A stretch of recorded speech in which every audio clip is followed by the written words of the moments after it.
देखिए, इस देश में जो मुझे समझ में आया अपने 37 साल में कि जब जनता किसी चीज़ के लिए आवाज़ उठाती है तो इस पूरे देश का सिस्टम लग जाता है उस काम को करने में और बखूबी अच्छी तरह से काम होता है।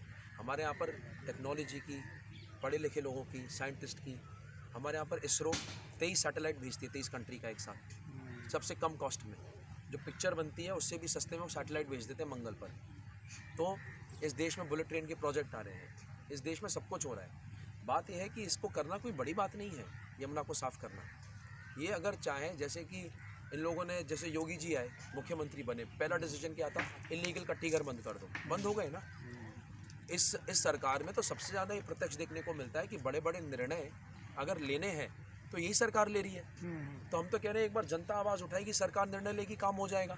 हमें ज़रूरी है कि हम अपने काम धंधा, बीवी बच्चों को छोड़ करके 500-500 600 किलोमीटर चलें, हैं? हम भूख हड़ताल करें, हम मरें, हम रोएं?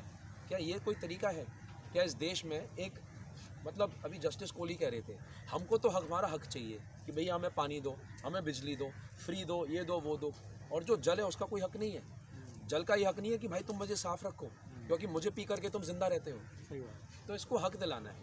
आवाज़ उठेगी पर्याप्त, मतलब माध्यम से, और सारे लोग अगर मिलकर के उठाएंगे तब तो काम होना ही है। ये कोई रॉकेट साइंस नहीं है।